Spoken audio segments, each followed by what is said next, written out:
Samu Fofana ini sene Khalilou Ba Fatoumata Cissé aluni sene Hambe Diawara nge kondo Sebou Darame Ifabadi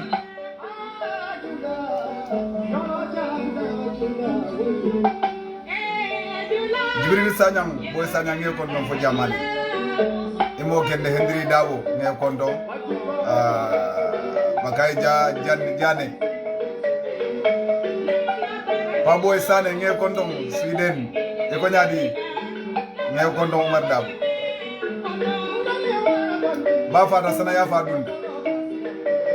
sana ya fa nge kondo yanga kilo bulani fa du Kandela Saragossa UDP jata nge kondo Cissé Mori nge kondo aluni sene Ibrahima Kamaso nge kondo ko Spain Alassana Dramé mo kende Baba Silla nge kondo Tamba Sagna Fati M Haidara ngal kondo aluni sene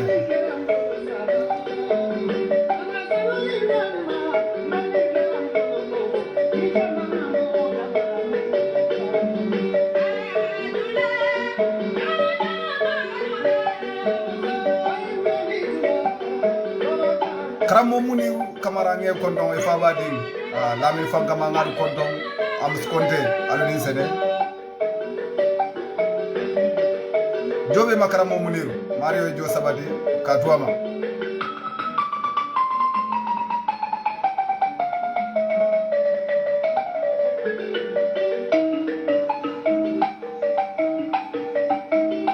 Kausu Sima e Fabadi ini sene de Kausu Sai Musa Yota Mulbule Dolo Sambu Musa kana le sai manyo yata Mulbule dol nol furuta wolka kanale Musa kana damale Danso dila nge kondo Cheikh Musa Danso nge kondo Ngoroma nge kondo l'American de Foroma e Fabadi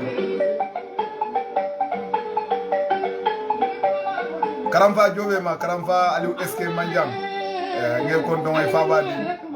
Fabadi Karamfa Aliou Sewota bag wallahi mbese wori bag abaraka bag ini jo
Karamba Suane nge kondo Suane Silla Faba Kaira ngaru kondo aluni sene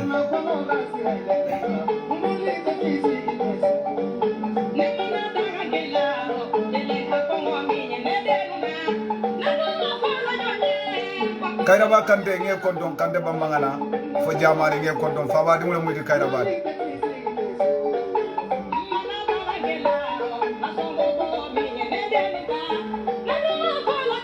Baba Tarawale ngalu kontong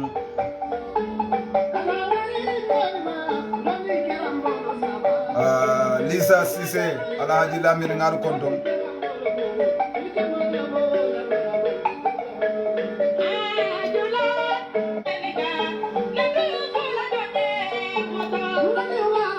Aboubacar Kamara nge kontong Domorla UDP Major General ni sene famo keta Fati Sobe nge kontong Sobe Fati Fosfin imo kende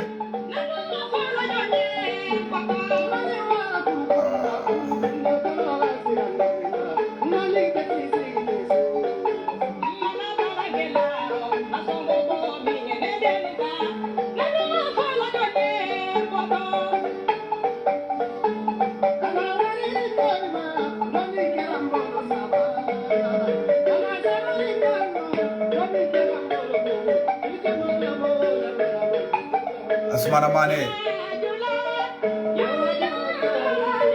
Yango Caritas nge kondong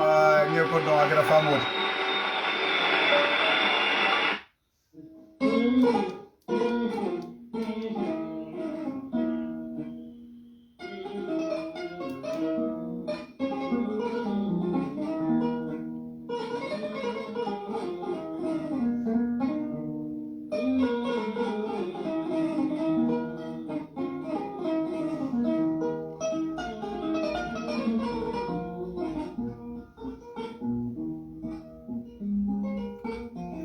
joining Mario la Hinobe atolu juber la bema la momo ndim konton itola ani konton la ani be wato men to ani tarabla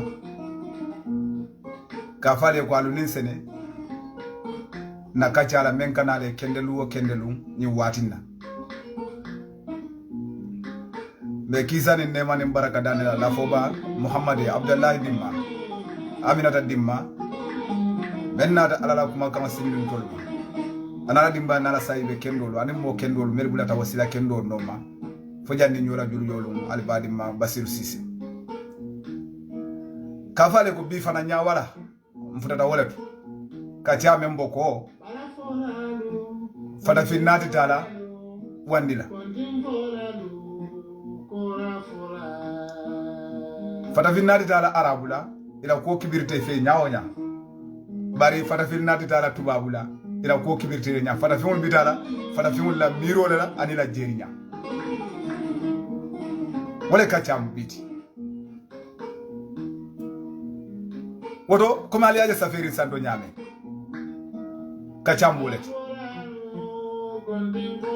munamu kurianoti ani kurano ji kun arabu kamato munamu daliloti ne aje nyum kachalu kana bawo fata fingu kufula wala atina fata fingu e bo afantu kufula wala atina ndi fata fingu juruta afanda kufula wala atina ndi fata fingu yala kamalu tuje wa kufulo mumuneti molu meliko ya civilization otanda tollale wala al civilization ni wala kera tubabo la kamaluti wa atina ndi fata fingu juruta la kamala ay moko fata e tubabu kamale suwani hanni adara dalila tatala bawo munum yo akarandi wala la yole fay fulanya wala mu dinoti nin dino memba ko no bite musibe ya dino way fata fi wujutunda fanna mafo dino le yakede bare dina molu la jerinya anin karandirinya bawo fata fi mbuke mira afama hananya be fengola ngole fodro ye fudole nati ye fengola ka kono fengola be juru mari fudo nyi kono ko nyeko afelenti nyine bije mfana ngamuta ko nyine bije anu sai ko ditala wonya bawo mbuga som mira la mpaye ngasom molle mirani wodino kono ye njutundi mfangola la je karamo nyi kono bawo nkombe arabu karamo le lambe dino le karanka burka alalo nje bari ala lonto je ni ma korosi baki yakilo ta je nola ibe njutundi kam fawon la jele kan njutundi yalla kan njutundi na kawalla kan njutundi banko kan tarandi ko bawo mbukam miram fawale ye fudo mendi nay ko nyina bi je ngamuta wala nyam kumo bad yo wayati nandi fata fi mujudu da fanna wayati nandi fata fi mu ya fan tuji wayati nandi fata fi mujudu da kawala ayatara amambo alaya bari karandiri nyalo bawo ni lafta molu marala ibe sile e hakilo le kan isolu mara dunia yenyi ne lo ani yela kan dila ada ilo folo mfawal la molu ka fonye ko tuwa karani un ko le fonye tuwa karani un nga folo wala ko birdiso la nyi nyato ta 15 bawo munomu kila le duwate ngoy bismillah bani kila dun duwata birdiso ay jumal le danka fay mo fi mul le danka bang ayela kamul danka bang hani wonde daliloti de bawo mbelari muslimi alla kila la kumo mbelari wala la ko na duwata meye ulbita nyato wala tinda ngom niro soto ngafo nyama atari mandelu fana danka de bari mune bir risol samba nyaato wala mu ila alfa le wuran kunu ka do ko ke la kan la fo bi e kan barakata dunya beti yalo ku fu la ka dun der bulu nyoto fisa mante ya anim barako kan ka baraka kamotile bari kan bu ka fisa kamoti hanni atara mo kiline ka kawanyim wala mo fu la kaf birdis kan angale abarakata dunya kan beti bara man fisa kan beti mune ya barakandi fali ye wura ye do ko menke wala ya barakandi anin ka londo keje wala ka kamalu barakandi yaje wala tinani birin kilani ma ya alafa kilari ya kankula la kisoni nemo bay aloda kongo ka wato menay mune fo araboli nin kuma kan kalima kilim nole nata kuma kan kilim nadul araboli sonda ali sibo ko male ta nyaato mune bal bondila ko makata nyaato kato alla kankoro kan ken semole bal bulu londiti je odo say nin kuma kan men nata wala be londo kala la kankono yin kamala ko ali be ko madame albe bolawta ale nano ale kata nyaato imaje wala natake bawo biri londo dum daje doro say kumo bant fata finna nyina tuje yo bari biri yo taha wol fanam bambuta dino le koma ye jutu ni na kanolula e ko kanolu fisi ata nyoti hani o manke to nyaati bawo nin kanolu fisi ata nyoti femo fe ni atara ko wala fisi ata fendoti ala yo be fo kuriano kono kila ya demonstrate bari mbuka natara hadiso to mbuka natara kuriano kuloto wota say kumonyin kabo muntole wala mu seko ko to akarani albe kala le tala seko kutije ngoy ko yalo mbiri nat ni sanita lulo kono birin karana kudol nata arab karani nat e gole kon kanafo mfako mbaba kon tatako ni o moy dore benna mo fi alifa le majande wole jerinya menke kuriano la ni te bolla ko mo fole ko mfama ko te ni ayo fasaro te ko mo e boje afo doro kala allah kala rasul ko en abndakot say nga so kala allah kala rasul odo say men fola je ayo fasaro do momo ni ko basire ni men fo seko ko ni fasara fa seko e jenke je inya be menna wala seko kudi je bawo e kon kanafo mfa nyol ko woto ita dum manan ka seko men fo wandi falo moti woto wandi fa be jenke ngafo ala ko kila say kila la kuma kama to ko fa bi jele ban kam fisi ata kanti walla alay kandole suwande kandoti hani ngoji be fa be kurano ko na tije birim bakara fo wonna ni me yaji sem mako ide ndemaji ndemaji woto say abiji ikanyine fonye ko arabo la kan wala fisi ata na kan ni go dalilo munati kurano jita arabu kan momom bala wala kurano ngamira sola luru me yofu bar say munati nan din na mol bu kanyum koto jeno wala jakaro war katu alaman kurano jinda ya fudi nyin kamala ko molusia modol le nyanta yele la ya kono je yena fo dole no kurano bebe larina nala dalilo ba kurano jita kunan le kan kunano sabobe gande kilimu be mabore kurano jita mune kama kunu bi sama ane sinindi wala mu alkiyamati kunu menketa mune keta kunu ndemba adama mune keta birabe arjanna wo mu kunu net wo mu tarikolati wala mu dofoti mandinga count wo mu wolati kasainga nyin kama isalongo kunu mune keta anin bi mune be kete anin bi mune be kete ya mari ke fatandi anin ke ya mari ke fatandi ke ya mari anin sama mune be kala sama membe kala wala mu science woto nina da science je yaje ko scientific error manso dai même for science la karola wala mu tonyati woto be la ko woto hani kambi alikama men nyamaje ay kibara la wala mu nane jamati nsi sonno le ko fana mu tonyalete comme misalo kamal alafo alqur'ano kono sibukata allah o man ahsana min allah sibukata wolum wolunto abejira wato menna sanyi wuli kilin kemenani saibol malo mune moti ya karane doro sibukata allah o man ahsana min allah sibukata ya kara wala nyam ala ko karabula la jumale bije menna kala karabulo be nyi nyalante ala tati wodumo hesal kude keri molbu ke balol falin wol malon ko mune munyenti bari akadia mu science la karola wala sama wala mbiti ma yentele ngo witness bi mo kata ay hesalo ma balo betinya alaka wole fo jumale bay balo kola la menna kola be nyinya la kola tinga kola men dila imam mo fi woni ye balo be fali bari nina da balo fali woni jibe bukana lon ko akabuka nyinya katambi alay kola men dila imaji wo mo labbi samaleti wala muntel labbiti wakadi am wole say ngata mun to ko tenke alikala da tuba karande woni yemenje translation to wala kana so moye batan yemenje je wala suratul waqiya abe taworo wulani lulle alqur'ano to aya saba yeloji amanjam fade alo aya sabatu ala ka fo nyadi aya sabul insanu allan najma ezamahu bala qadirina ala an nusawiya bananahu kunu mo be fo kande malom kila ya fo meli nyala wol malom wolum imala ko to muneti bari nyin sanita lulo kono bi wala nyin sanita sabo kono to ngalo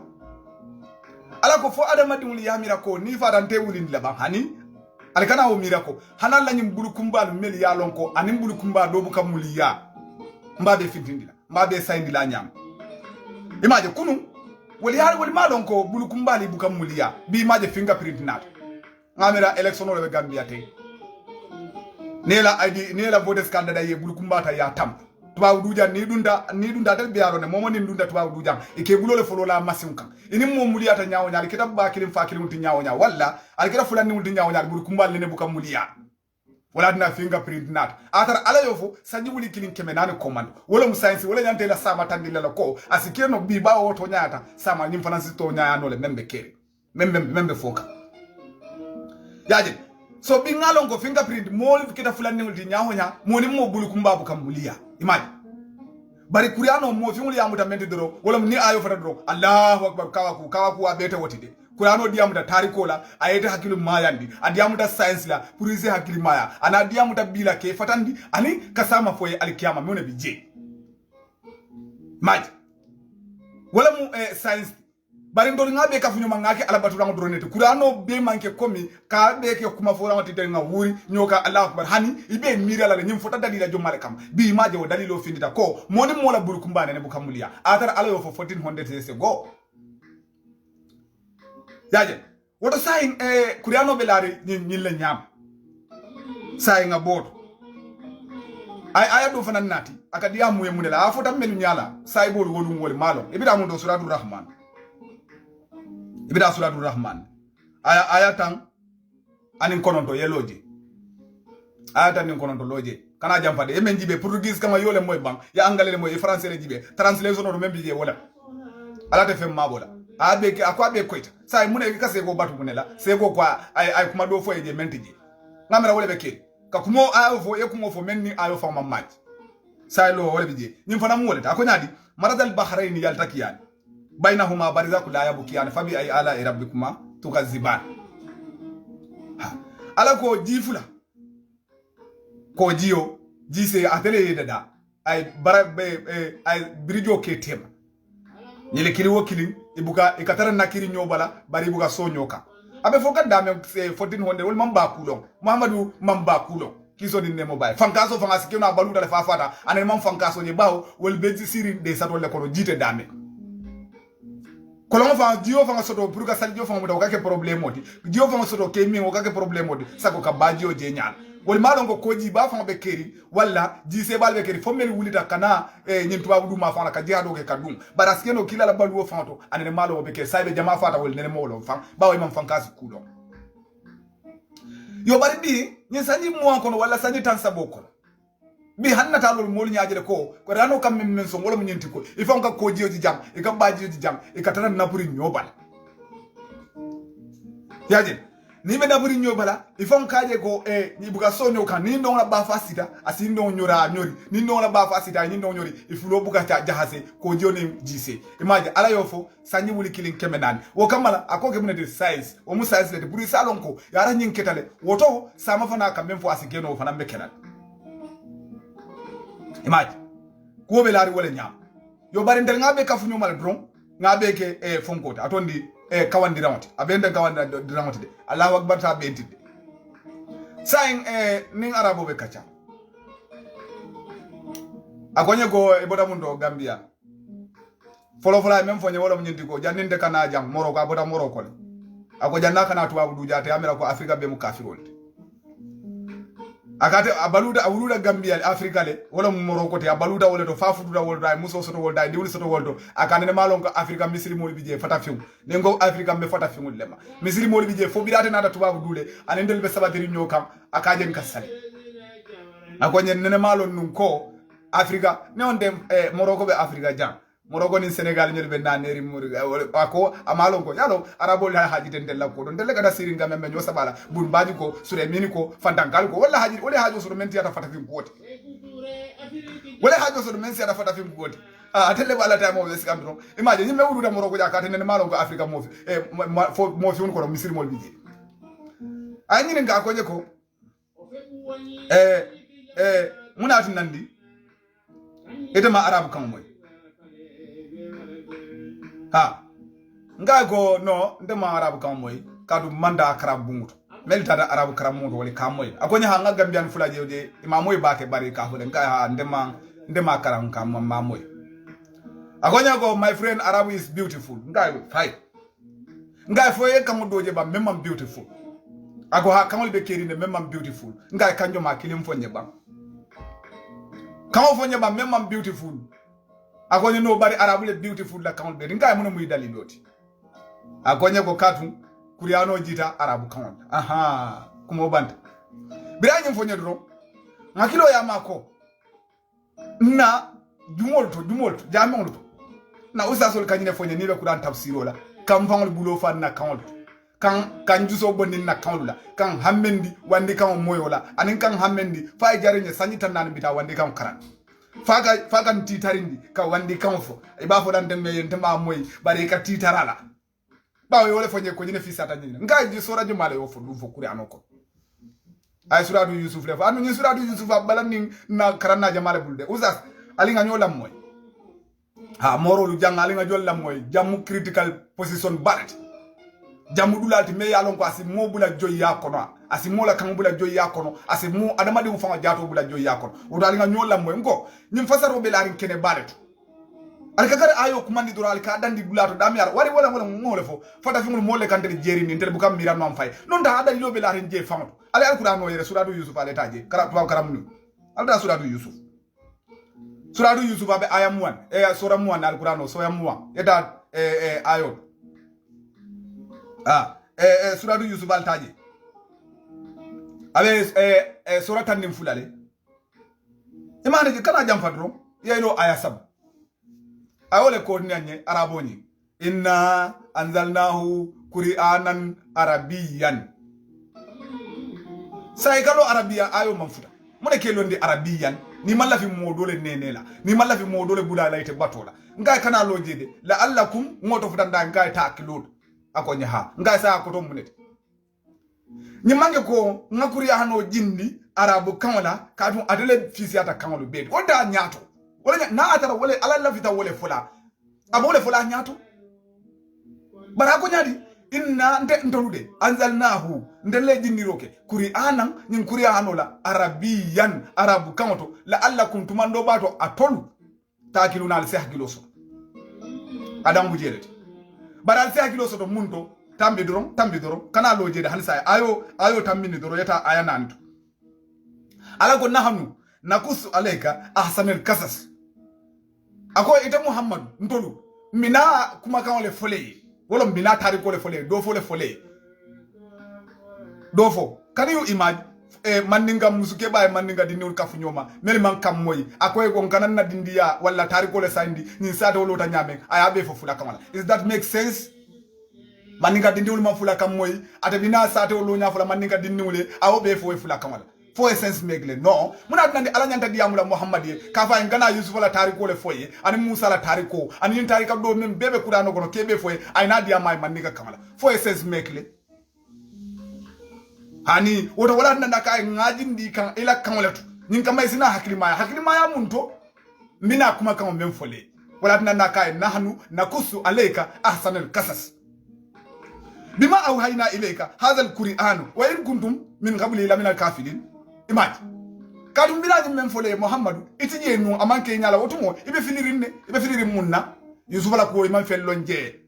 mina yusufa men fole yakuba la ko man fel lonje bunyamin na ko man fel lonje lawi la ko man fel lonje zad la ko man fel nyim dinge tanim fulo be mina mel la ko mo fole je anin tar ko man fel lonje be fili ru ngamale num ya famle wala tin nda wo fo bari aja moy akay ko iji to moment aha ima bari nganyim be fahamu unde malo muna nan nganyim be karam mo kana fonye ko e kana fen fonye je menti je muna nan nganyim be karam fen be larin kene bat wa idi tumomen imagine tumomen ini akawo kanto niko tumomen ipare na fenne sain kana memma nke bi quote yalo ndemala fo manni ngol mamani ka kamale moy bang fonna arabu karande ma arabu kamale moy bang ndemalo muneke dan tol wa idi yo fo dawoda o ka kenni ko kula tambide kana men sain kam fema mo talin dima tumo men na sango suluete sam fana ko e tumo men wala minti ko kula me yalo ngoy be men sain kankan yanda fo la molle mel ba moy kan ngam mira nyaadi mo sini nin kan fi sandi ku takinyol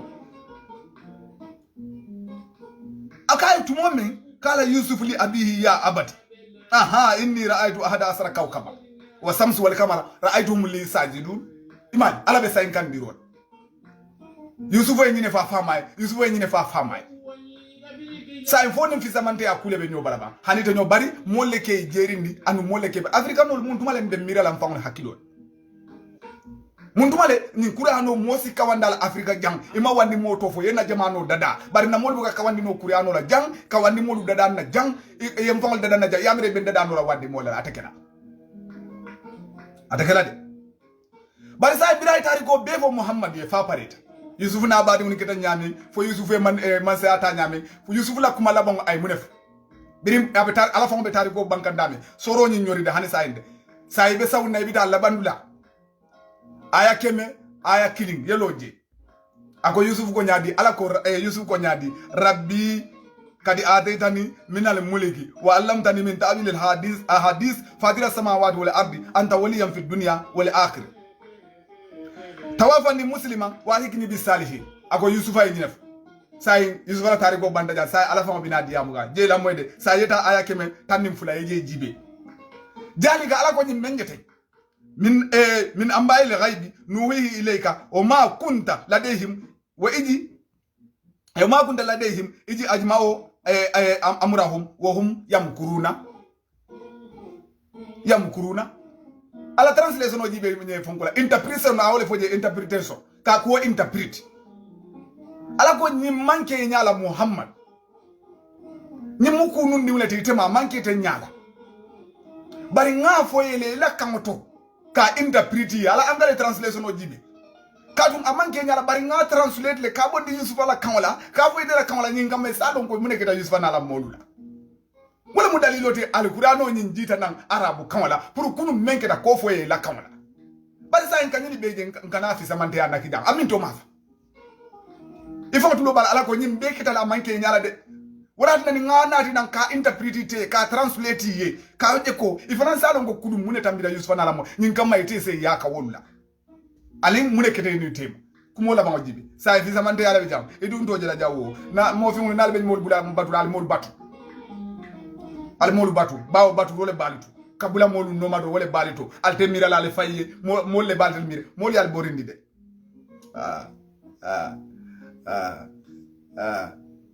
bismillah ngata ko denge aya fula nyango kurano to arabu count mboda suratu yusuf le kodi yo mbota wodo soro fula nyango ala arabu count wakadhalika anzalnahu qur'anan arabiyan aha adalilo mumuneti ngo fajare da ala yasiso kongo mole ndrenga kurano jinde arab kan comme adam baro ka nyame ndrenga fonko fas jato fa fo musisi ko nan fo alqurano ta jino la arab kan adalilo mumuneti ala da siso kongo nan nyinna ka fonje ko ngakurano jinde arab ka ke sisi kongo nan muzazongo manyo yeta mol bulle sayne binala duwolungo e kallerle musa lamin damfa musa ya tambulle saing bismillah soro fula nyaw ala go kadalika bole nyam anjalnahu ngajindiro ke qur'anan qurabu kawal ay qur'ano nyinna arabiyan arabu kawal wasarrafna fihi ngakulu ko inni qur'ano nyin kono minal wa'idi kali fenkendi kali won la'allakum tumando bato ya'kuluna alsi hakili mala aw yahdis lahum zikra imaj qur'ano digum munati ni arabu kama do ngajindi kan ite muhammadu ke dandalla ini la mon anin ka jigiro kaliye ka kajale ka jigiro kaliye tumando falsi hakili maya ha jigiro jumba melta mita kunu anin bi kali amari sama membe kala ka science nati je ka sama nati je wala kaburo konoti agonya di ko tenke qur'anan arabiyan ghayra ji e waji la'allakum ta'qiluna imani sai muna tanda ghayra ji e waji foje muna tanda yof bere muhammadu gadiyam kisoni nemo bay arabo ko nyinde arabu kanti kadu gumodol bi je ndere bu go fo wonyam yole fo muhammadi atara dunia kono kawo kan alikam men fo silo kan analikam men karan bankiliya karan kan anin kacha kan wonne mankiliya komi nga lajine almamodo la kawando la moy abe molu susuni kan koye fatan koma e kana karan bawo manin golgo ngomu ate fawdu mu manin golati ago ngomu ndel e kam men karan nin ko mo be diamu kan ibuga mo yakam men fo atara du ko manin gola ko manin kante bara nyina tambe na wala nyindi ko karan kawonen kacha kawonen buka kiliya kawo kantu wala na dictionary le soto e ka kawo men fo silo kande nalbe kacha la anini be karan wala e kam men karan ine buka kiliya karan kawole ka quality bawo kuma buka jahase wala ka wala ka tambe sila kan kumonyin anda to nya bi den dele kam maniga kan fo tenya ni dun dan ko karan wala e kam men karan ani kam men fo silo kanja is different ni la vita sidiamu ni ko mo be diamu la karan kan o doronna ni me hakilodu hani na be wulu da kafutale wala na be wulu da gambia itala ko mo moydo ita be moydo kadu abe karan kan le foka wala na arabu kan moy nyaawo nya ya arabu kan lo nyaawo nya karan kan ni man karan ni wala dron hani mo be arabu kan fole ya be kire fe ko wande ku mo lef wala na arabu go nyinde arabu kan de ala ko nyaadi o dalilo muneti ala mune foyede akoy qur'ana nyen qur'ano menje arabiyan arabu kan wala mude garaji e waji memman jahase ya man nyami la'allakum moke mwende tumando bato atelu takilu na falsi hakili maya yajil hakili maya ala kwa haka jina uwelela sai mune ka fisa mante ya nakija mbuka wale fahamu mune ka fisa mante ya nakija sai ngada ko denke kitabun fusilati ayatu qur'anan arabiyan liqaumin ya'lamuna la ilaha illallah muhammad rasulullah ayaba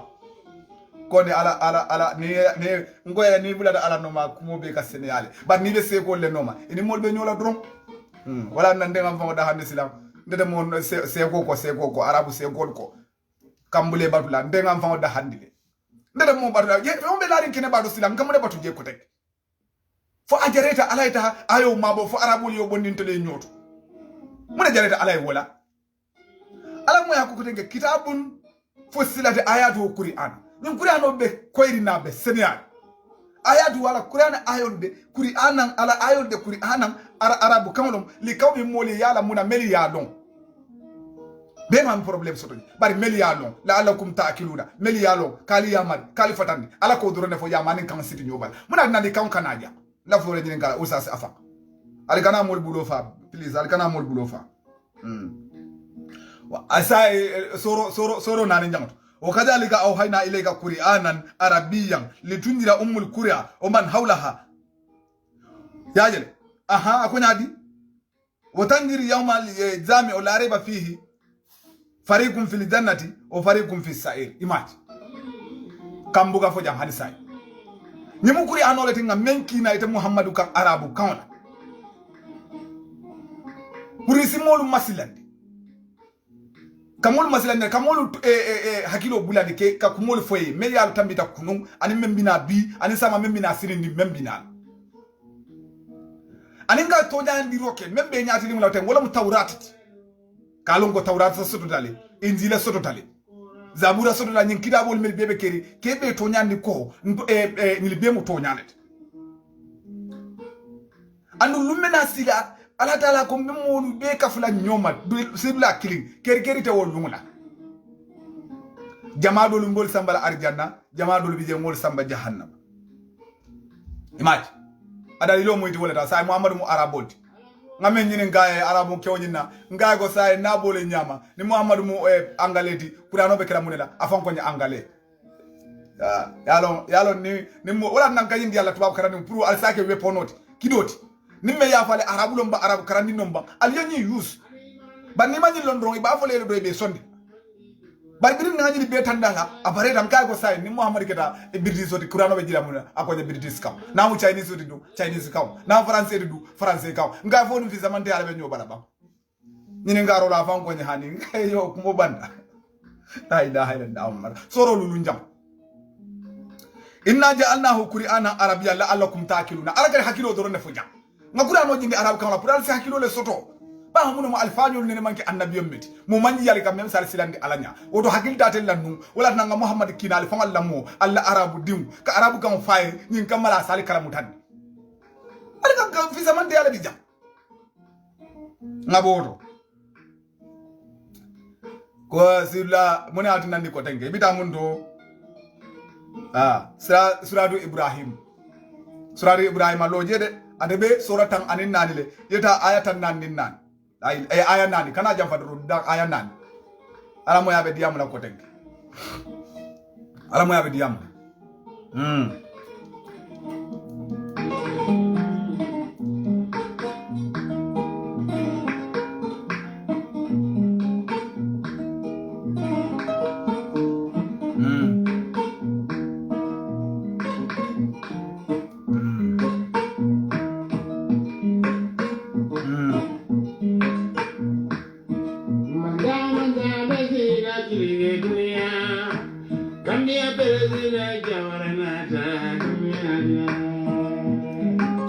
aha ngo suratu ibrahim ay belo la wala do kodi abe aya suratan nani le yelo aya nani ala be diam ga ko nyaadi o ma arsalna min rasuli illa bi lisani qaumihi li yubayyana lahum li yubayyana lahum faydulillahu man yasau wa yahdi man yasau wa huwa al-azizul hakim akonya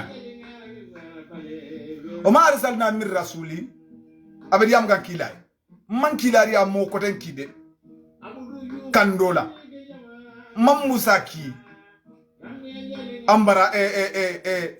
fongo kamala tondi maki kandola même man ka fangala kawti hebruti ma esaki kandola même man ka fangala dara maya yaji mal lukman ki kandola même man ka fangala dunubia man suleiman ki kandola même man kala ka odo wadani dole ka muhammadu mbe fanan ki gela kamolela fata fi mun adna ninte mirala kumo jibe la nja uma arsalna min rasuli ala ko nene man kilari ya mo kide illa bilisani qaumihi fala molu la kaulula nami mandin ko kila atita fulo nyini na wata o ki mandin ko kan hani abe bandin ka dimule tala o ke ki mandin ko kan nabe fulo kila atita mandin ko nyini na pura fu ki fulo kan hani abe fula dimule tala ayaki ya nyom fulo kan ala ko le foye jam li yubayina lahum nyin kama kumol si koy ba o ne woni ndeta ay ko yendeki ala yendeki misali fi surwali kambe kumo koy ni no la nyadi basir dum fama surwa kam moy yenki angale kambe kumo koy ni no la nyadi basir ma angale kam moy oto say maninga kama ma jali ka kumo moy fo translation na bidi ngam men fali ko le moy ba tel be maninga kam moy kam men ka fo ngawle moy wala nan ala kay ko ngamol be ki nyeki la molu la kamle la nyin kama si kumay la mole kumo e koy la ilaha illallah bari ala le kam mo kanda men diata e ayna mo filindi men diata e nde ala taala de mansab azizul hakim masaba membuka ko kula la kito be tobendi wala mo dalilo nyindi say mu ne ka fisa mante anati jam nabodo ko denk hanisa ta de suratul an'am la ilaha illallah ala be diam ka ja sego ti jam sego ko nyim fasaro to kuma ti ya be laari njele ala man fem mako sego ti ji ngal go ngana fo mbaba ko tata ko jan sego albani ti jam fawzani ti jam fengeti jam atondi bun baz ti jam bintenia ti jam abdul wahab ti jam ala ya fo nyaame mba fo la wala nyaam bintenia kuti jande sego kuti je membe jendro wala mo amam femman nuku fa nukunda femman nukunja sa inta suratul an'am la ilaha be ara sura worole yeta aya tangono ndo nimfula kana je tangono ndo nimfula bori ni dorom yaka kawo kankara aya tangono ndo nimfula ala go nyaadi wa hada kitabu anjalnahu mubarak musaddiqan lil ladina bayna yadayhi wal tunjira umul qura wa man hawlaha wal ladina yu'minuna bil akhirati yu'minuna bihi wa hum ala salatihim yuhafizun imaj akonyin nyin kitabu men felete kitabu joma kitabu ngamela Allah ko be diano to kitabu leti kitabu kitabu dum wala ko tole bala uzazul kay tole bela to sahayata ismu jamil ismu sahih kitabu tote la de wala mbukoti ito mbukoti buko ngano ite to fale buko malum for mathematics buku lomba for geography buku lomba for love buku lomba I don't know but ito ni ajibe mane wala mbukoti kitabu to mulati kitabu malum kitabu jo malam Allahu akbar ko ni fata fi mo ngawle ke toldi ngolom to toldi wala ba wala ba ni translate I can you imagine maninko yake bal kumandi jalolu nata mobe nata e ko din tola ke ra kon newto mu kafaret kafa wala bukoti ngato la bukole da ni afa maninga kama dro e bi mudra nyama toldi e bi tam fa ni meke ko ngasadi ubusi ako mbitandi umankende ya bari ni afa arabu kama dro wala ismu zamil wallahi ismu zamil mu do buko for mathematics lomba for geography buko lomba for buko dro wala bukoti kitabu ito mo ala ko nyin kitabu menjele nyin kafa menjele buko ni anjalna hu ngajindi mubarakam barakandirango barakarin musaddiqa aka tonandiro ke laji fengla bayna yadehi membe nyatilula wala muhammaduti nyatilum wala tunjira ummul qur'an ngay kawande qur'ano bal o man hawla hadi memba den dawa wala jina bari mol men yuminuna wa idan kinata bil akhirat al kamalula aha wa hum wa molu ala salawatihim ila salawatul fanay ko tanka imani qur'ano jigum arabu kam to nyilla aji gum munyinati sa nga munani nje ko tanki sa nga ta dola blado to ko tanki ibita munto suratul yasin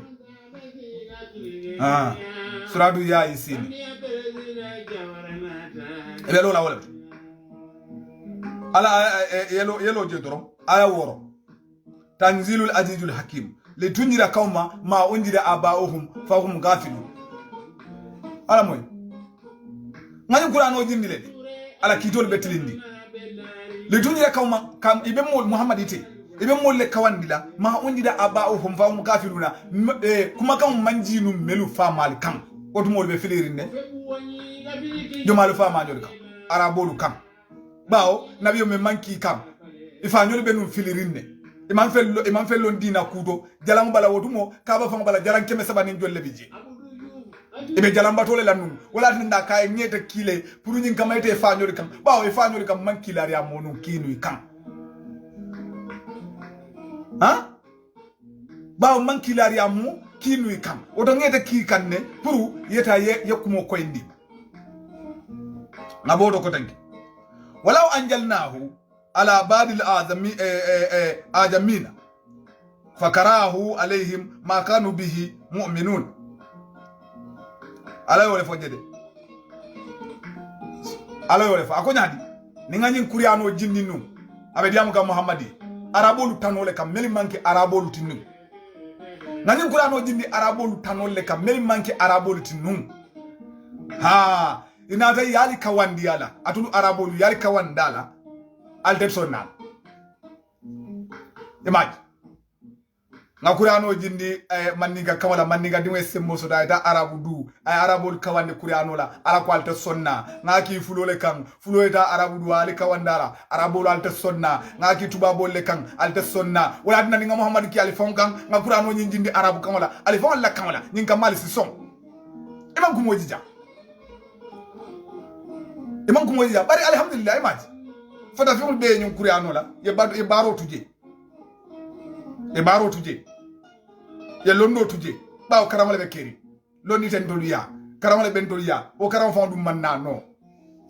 agamunda fengi atondi ni wuraro da ngamera so mandale fa Kasim Suare ay hamma jaita la video kinyana dira kinyana akame nyininga ko sanyi wuli kiling ne sego bula kawano la dro iko nyininga ro kawla ni badala ka nyininga ne almamo e dallo fulala inyanta jola nyaadi ne almamo e dallo kilina inyanta kala nyaadi ako karamale bentali ay quarantaine duliya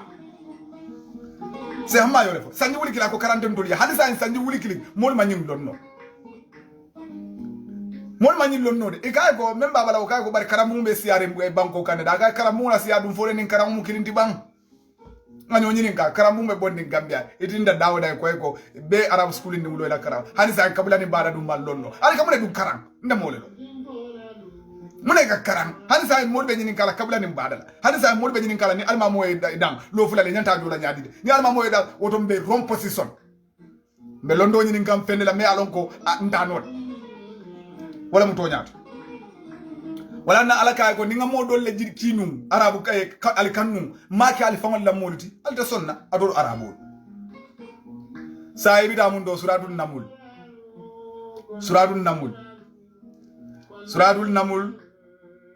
abe sora muan ane woro wula ye ayatan ane woro jube ala be diamuka na mene wala soro Suleiman ni mene on tema mbena nyini karo le be so jabi fay be so jabi fay Suleiman ni mene on tema be so jabi fay Suleiman na la molu bitaka isuriata dingola Suleiman mene on moy diamuka ako hatta ija atau ala wa'din naml kalatin namlat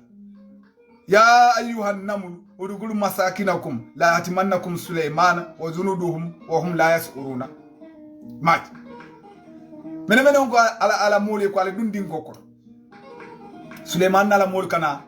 e kanda doral kan kalto nyonko atari ma kalamuta Suleiman ya mo ya lota ya janjele jam mene wala be diamka adiamuda kawo men na manke arabu county abe Suleiman men na kumo fo kawo manke araboti bari ala ya sayinga Muhammadiye kanjo mato arabu county segol go kurano mu da alala dalolati ngoy kurano bente kurano dol bije alaka dole la kumo sayinga ala ya fansena jele karile ko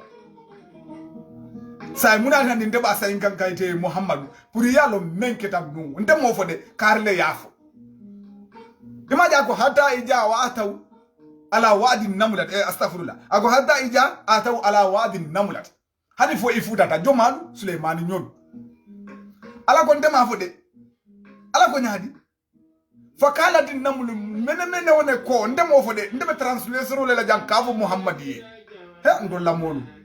mune kantulu nkam mira nyaadi sa nyimu mene wala kawet mene wone memfu Suleiman ala ko mene wole yafo ndema fode mene wone yafo ngavo Muhammadi arabu kanto bani yafo manin ko manin kanto o manke ala ko makawti fada ngulu nga billahi wallahi nganta ala la jonni on kala fenten alati mbe nyame nimambo tay manje fi samante abe dawda fata fi ya ku jenken di wala be wandi mako e kan nyaato ta be dawda fata fi ya ku jenken di jabe ala mol mako e kan barako be dawda fata fi ya ku boni jabe mol mako e kan ye nyim kuma kan boni mene kan wala ya fo arabu kan wala ite ko no bota arabu kan wala o fota man ninga kan wala o manke ala ko moti wala o manke qur'anode dumale o foyti nyim kamala drum ngatara wandi no ma drum boda fata fi ngula fata tenne ka sama do ta kabula molu nom bari kana loje hanisa ngatade e ayo nyori ko denke wo sora kiri mutai belo la jele suratu namul ya nyori fo mu wannin sai anyori fo mu wannin sai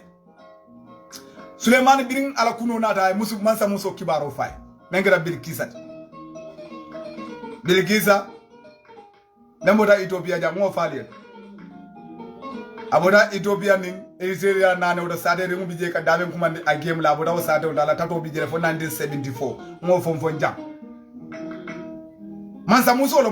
me yalo ngom fota fingulo mat africano lo mat ikafa Bilkis sanyuli ngilin kemena na kidambulu arabo leti jam na kawandi lari be mo kilinti je menka fo nyeko mansa musolo mat ya be Kenya arabo leti ya be Kenya arabo let ngoy ko kuriano ni yakafu nyoma bible yakafu nyoma pasento la karola tawo wula ni lulo be abe mo fi wula tari kolde bari mo fi wuli ke karanda la ko wandilo belgizimu Ethiopia no dijam memboda Ethiopia agem sai wala be diam kande biri Suleiman le taro kiyai etulolo ayam suratu namul ansa moldo mene wona soroto de moldo ayam wanni sayetaji Suleiman ko nyaadi iji hab Suleiman nabe diam ka ala gon temandara diam kan Suleiman nabe diam ka eji hab bi kitabi haza falka ilayhim summa tawalla anhum fanjur ma ja yarji'un birigo Sulemani ko musol be jala mansa musol mata la mansa ya warta bak bada ay Ethiopia be mara wotu mo nimbe ya fala Ethiopia ay be mara ay Eritrea be mara ay Somalia be mara e même fo tari ko ala mansa ya dunda fo Iraq mansa muso ni mo fata fi musol mata mansa ba ala bole la tari ko fo kande Sulemani ko alini kitabo bita ali ya diya nali ya fa yakan ali yella moy mala be mu def falaji ali mu ne be murula nam kuma count Sulemani ya fo kanjo mal awanki arabu count ala ko Sulemani ne af sa Sulemani ya fo kanjo mal la nyanda fo Muhammadi arabu count nyingama Muhammadi sa fam bani abo ni arabu count yo fo num manne kawala manni ko manke qur'ano di atara kumo ni man fo num qur'ano ko kuma koto lo ala be men sa kan kanja pada fon ke mira nyaade ndon kam mira nyaade wandi kam ala yo fo arabuli ya fahamu ni abo ndi woto yakente la ko do woto fahamu la ndon kam bo min tole miro kabona min tole bari bawo adamadi unakate lola faye ay londo so da faye abe platen ka wandi ko kibirindi doro hanne atara to nyaatiji sa ilam moy kalat sa jumala be diam ka ala gonde mandara diam kande ala gonde mandara diam kande ala ya ko le kalati mansa musoko juma ko bilkis le be diam ka abo fo kandi mare Muhammad arabu kanto kala da ko ya ayyuhal malau inni ulkiya ilayya kitaban qarib bilkisi ala sojarul kumandi nyaadon ko ala palmenwa akoy ko ngalle taro sodo de le taro me yalon ko abe buñaari mbaki mune be le taro nyimbala innahu min Sulaiman wa innahu bismillahir rahmanir rahim yo aha bismillahir rahmanir rahim fo malon go mo arabu kamati Sulaiman ya fo kanju mala dunna fo a fo ten aya fo ten ne bam hana ma fo ten ala kamto aya fo je wole to ko bismillahir rahmanir rahim ala yakoto fo Muhammadi arabu kamto akole ko bismillahir rahmanir rahim atara Sulaiman manki arabuti comme ni ko mandinga kamto tendobe ala jabal mari kamunyadi bismillahir rahmanir rahim ala to bismillah ala to la mahina lale hinalal wala munyinti ni ko mandinga kamto ala to la mahina lale hinalal wala bismillahir rahmanir rahim ko hani wonde nyanda fulale bismillahir rahmanir arabu kamma fo Suleiman biya fo wala nya ngenyi nin kawal ala ka translation ke ni mole translation ko hani translation de kelan tolla ala du ye translation ke pour aba fo kam ne ya sa faham ite kawandi la du nyanda translation ke la ya ke fula kama fulo li amoy ya ke dola kama dola li amoy ya ke maniga kama iko hani wonde fo nga drisi system do hani mallondo sobeji foy maje ki lalu fonki de la molula kan damal ka moyta nyamen ale qur'ano la lo nalle diwni kala karambalo wala ende jahal non den na lo nalle nyimbe fo nyam ba fo de jabe nyim fo nyam ko kan na famu menti wala mu ay ba fo kameli ya moy ba fo de wo jam foy maje ki lalu fonki de la molula kan damal ka moyta nyamen ale qur'ano la nemo wonin kiso be kilalu be ye wonin mantolu mume katabula ya malolu la akonyani wala yake kachalu kanse wondi mem fasaro ketanye mandin kala kayeti hakilola femma ke fo kuma koindo nin dalilu sina mantolu kanyo moyo ni batu sitanyola wala di woni keda karambalo dibi wala ndi jagal wala di wala kanyo kuma kan wala fote language o muleti pour aller nyomoy ata fi samante ya bala sa mina fole nyin kan fa nyimbe kan ben fo ka bu kanjo mari Suleiman yo le safe le tarobal ala modi ya respondi ya jabi kay nyaadi qalat ya ayyuhal malau aha yo idhabi ya jabi munela kalu kayko nahnu ulu quwwati ulu basin sadidu wal amru ilayka fanzur ma jata murid e gaendele muso yarole di mele sembo soto anu mbuga silam saya o katunya dala le wato wati itendeli yamadro ngata nga Sulemani iteli yamira ka be yamara ko ngeloki iteli yamira abafo lele ko ngeloki kalati ala ko haniza ndemandara diyam kande kalati le ka kuma jande kalati wala ka tandi ko ala tan diamu kan Suleiman de diamu kan muso ala translation no use bari man ko kanawo wala gande jahale sego ni ko sego ndola Africa ni ko sego ni sego diamuta wallahi ni sego diamute ke boato e kallo ne ko nyimbe jam farin ko walla ni namiro be jam farin ko walla bakel iko ngadiri system na bota nyin to doron o manke qur'ano adara bota kanole la kana qur'ano ala fon be translation kala da ko innal muluka idha dakalu qaryatan afsaduha wajalu ejata aliha kadhalika yaf'aluna akoy wontande alkana kelo akoy mansa na adunda sate kono kelo la karola adunda sate kono asi mobalu beke mondiwulti ay mondiwul ke mobaluti akoy akake wole nyam barsa nyimbe kanje male dum fokam tigri nya bole fokande la ilaha illallah muhammad rasulullah uzas nga faydo di labbi kanyo ma nyim bole fokat tigri nya ikajim memmoyte kalati ya ayyuhal malaw aftuni bi amri ma kuntu qati'atan amra hatta tashabuna kalu nahnu ulu quwwati wa ulu basin sadidu wal amru ilayki fanzur ma ja ta'murina qalat innal muluka idha dakalu khariyatan afsaduha wa jalu ejata ahliha wa kadhalika yaf'aluna tigiri nyale fokanja ni mangi arabu kamati de ni muta tigiri nyal do sa ya fo arabu kamal ite ko nabota wada muruta tigiri nyal do wol do fam mon la kam fe men fota je afrika janga fota jan iko ko murundi wala kam do wota kuranti ite ke mira nyaade fay ko ni muso mo arabu ni tigiri nyal kam le fo ja ine mo fam mo tombi komi ni amo ya mo intel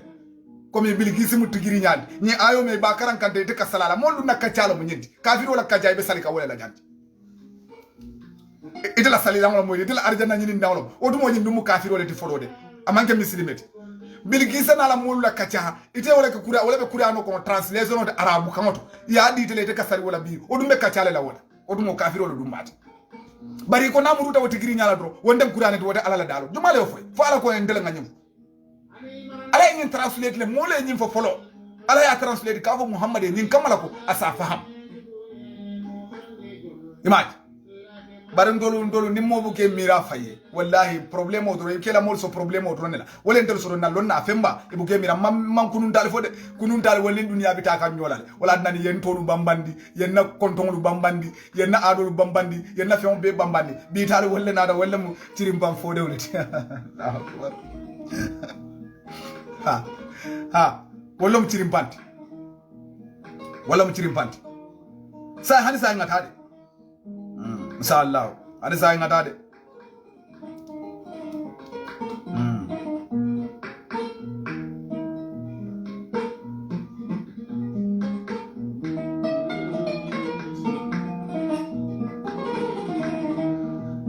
saya ngasau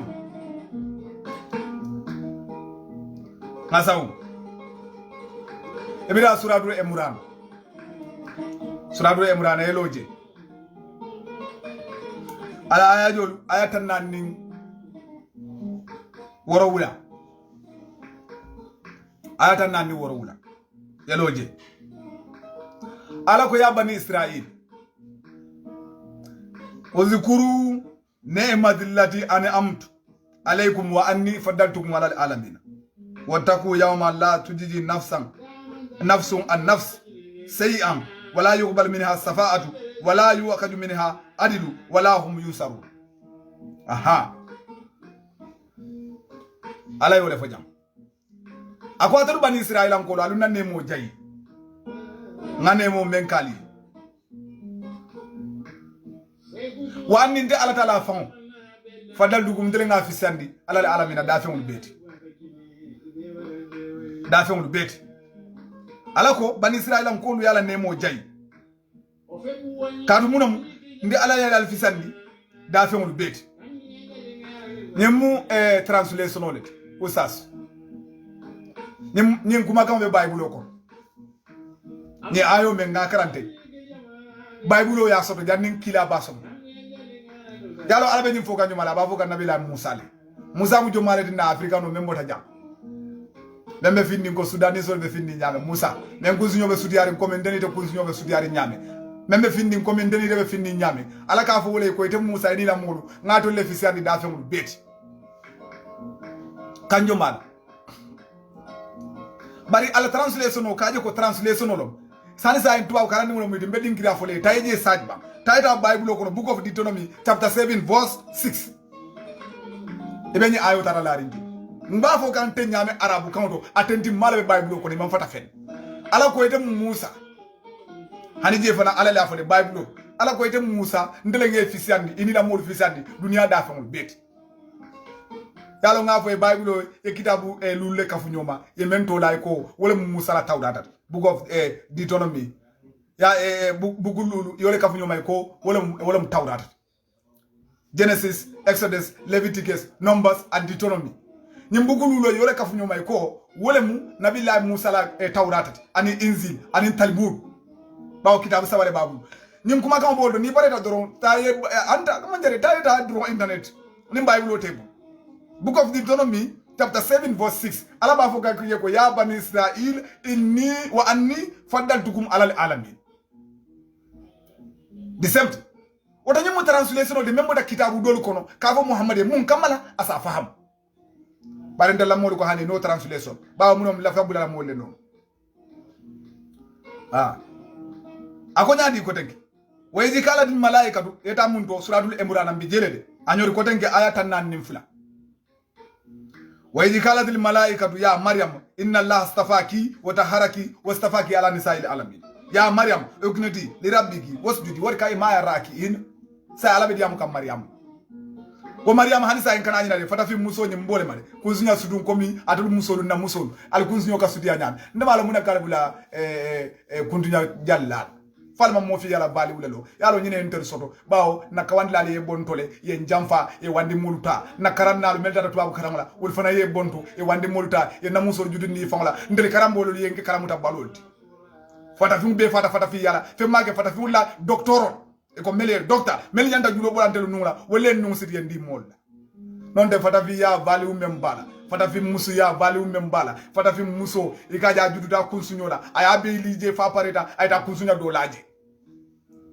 molu be jelela ite mu menti ni mo londron ike fange fennete fi sata menti ngamena nga kuran hayo le foya ala ko musa na la molu adul fata fi mu ngado le fi sani dunia bet barabe kerin tilikando ko na la ko la bal nyama sama sumaya ko na la ko la bal nyama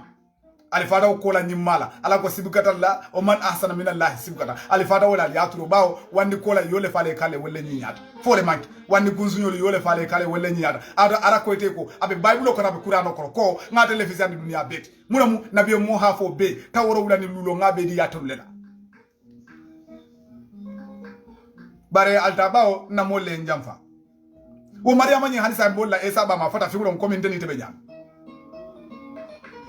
ala ka fo muso le ko de fata fi muso akole ni kandi ko ngedele fi sandi dunia muso bet arabu musu tiban ngedele fi sandi ti tuba musu tiban ngedele fi sandi ti indian musu ban pakistani musu ban chinese musu ban ala ko fata fi muso ngedele fi sandi bet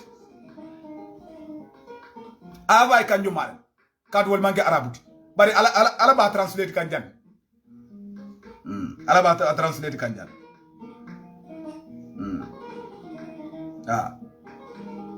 ala bo translate kanet sa nga bodo ko tenk nga bodo anyor nyaato handi sandi ala ko nyaadi izikala bil malaikatu ala ko iji handi sai dantero le kanade nganye iji mem foyde dantero ni o moydoro ala ka dantero le ka kumo bonni kandola ka fo muhammadi arabu kanto nyin kama sa faham image bare ndo lamol ko handi ako iji ko tenge utumo men kala dil malaikatu malaiko ko ya maryam ita maryam inna allaha ala taala de yubasiruki bi kalimatin minhu ismul masih ibn isa ibn maryam ala ko ambe se wondila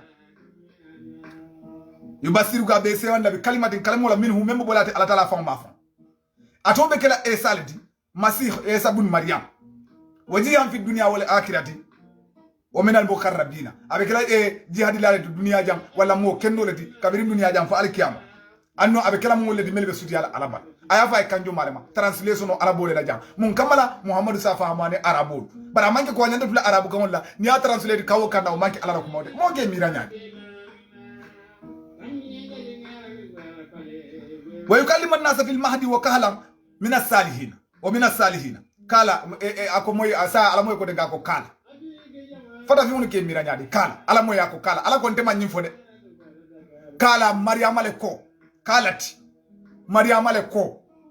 sayo alquran no yo fo muhammad arab kawla ya fahamu ban yamuru ni maryam la kawla wolto fahamu no la ayandu arabo le fa maje kan mo le karan ni yalo de mo karan la ni na mo li boldro ne karan la wala bawo wala lafta katu mo no ala ko tema fo kalati maryam le ko rabbi anna yakuna li kulamu wala yamsasini basar mbedi musodo no la nyaadile fatima mantema wala mun demu vaginal ndene ni nkew malla sa alako kalat kala ala fanko ngo kadhalika bole nyama adara nyimfo sanyi wuli fula command sanyi wuli kilin command sanyi kema woro command yani muhammadu kana nyimfo je sahaba sa inga muhammad ala count qur'anu dalilo mu wolete kadi arabu kamala menketa kunu ala fo ebi yaji akai kala kadhalika allah yakhluqu ma yasau idha khada amra an yakuna lahu idha kada amra fa inna ma yakun lahu kum fayakun imagine bari nyum kuma ga wudum fana musa ngandiro le nyimbe baybulo kono le mbe nyimbe karan kanten baybulo kono abije ila fa kala na baybulo kono yo taje book of Luke chapter 1 the book of Luke long ala first Luke chapter 28 ya kara chapter 1 verse 28 to 38 ni story men mayamani esate malaiko tema story men beta mitaje ala ya fojam abe baybulo kono woduna da sanyi kema woro jani muhammad kana kani yo imaj nin ayo men fele laari nyame baybulo ko cristiano li wolo jani muslimo li balon sa adali lo kum kabo di baybulo ko ka fo muhammad fanay pour nin kama muhammad fanan salo wala dan ya fi mo jibe bir saybol bortana inata ethiopia ja e fangal waji najasi ashambun abzar ay bire nyim tariko faye akoy atele nyil lo nyaade wodu mo fata fi duja afrika ja lonta jani ako arabu dale nyil lo nyaadi le kafo ko nyine tambita maryama ni malaiko tema kafo ko nyine tambita maryama ni ala tema ali yolo nyaadi le adara mo fi un du yolo nja ba mo fi un la dinolo wodu mo le kay ko muhammad le afo moli ako ala le afa be qur'ano kon bar hadara mo fi un yolo nja abi bible ko sanje keme woro translation no sa ala ya bondi wala kamala kake arabu ko la nyin kama muhammadu safa bar na mol ko la ataka fay ka fo nyoy ko o manke arabu jumale yo kambe mu alala dalo leti qur'ano nafa mu menti wala mu nyinti ko kamolu ya marala kamolu silandala kamolu fatandala yo fo kawo kanna qur'ano ne ko qur'ano de yaboni dame sof wodo say ngamira wato bant kalu tendu kalu jay bi wala damu nyinati ngaji gi sa senata qur'ano jigun arabu kan da senata ne fi samante ate nyobala be nyanta nyi lonne la kamatole be nyanta nyi karane la kamatole ka fahamu maninga fahamula ka fahamu fula fahamula ka fahamu dola fahamu ka fahamu sarakule fahamula sego kuma tije yaje nyamen tenting abole nyam yalo man sego to foja bari ninga sego le to foja sego go nyi fasaro to isa yele man yake arabodi ya yele man yake tubabodi ngame sanyi wuli kilin mbe isa batuka ne ko arabolo e tubabolo mat ngame yole fo mole sanyi wuli kilin sanyi wuli fula ye molu nene jay ko be mu tubabolo letiya ando Allah akbar yaje ni nenero fonga dino sobe malata ni nyola ni nenero e boje yaje dite maka ne daraje maka do ingiral bi ya kumandi bi babu makka kunu yenna alifal nene woto lal arabol yenna alifal nene woto lal dala ka mun fonna alifal ni daraje hijole ka foy ko ada me ma adama furi wala be jam ala kaburo lo nyenti so fata fim ka kira nyola kata kaburo ziare ye dunia bene ne wala bari bin ko ni lafta wanya radro ye je soro ye je to lay ko babu makka yaje ye dunia je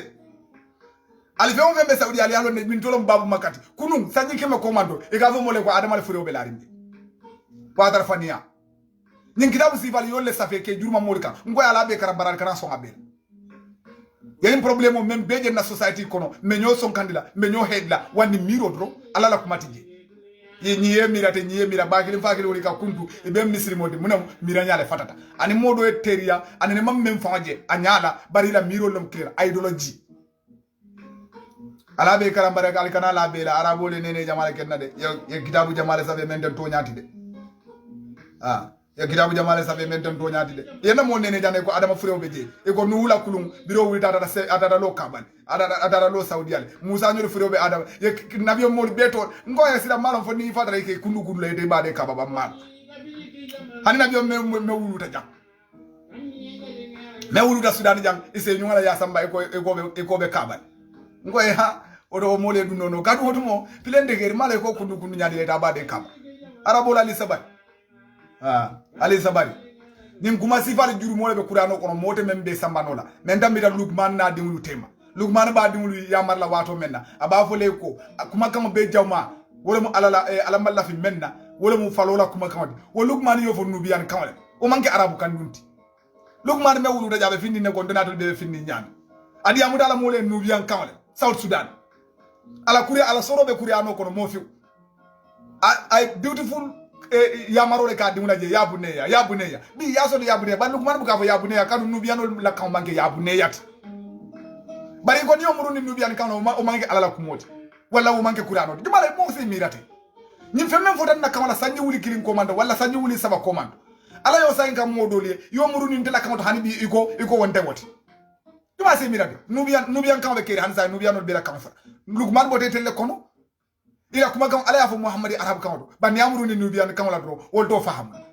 hay sa tigiri nyaabe keri somalia ba fo kam idira ba fo kam fenge ethiopia ba fo kam bar ni bi gis la kuma murundi wala kamala do idira kam tigiri nya kamala wol do faham jumale ke birati na manke fata fi mulde ali sabari wato ban bi wato en sanyi la ngali kon don ngal ten du ngali jay bag nyimbe na to mendi pour se miram fayi mo kana mirandi nga miram fayi nga jero ke nyaadala nyin kam man sinna molu titari ni no etel mujo malleti bawa nimbe wandile jekam me wandile foganda mole na mol ne te buñala e fawol nyakoto anu na mol be tara juturi fawol la na mole mol nyikala ke lay kunkan anu alama mola mo kunka wodo wato banta ka faale ko jobalma ma rewe jo sabati ka wiriki ka bambang ka tuama fo kennelu nato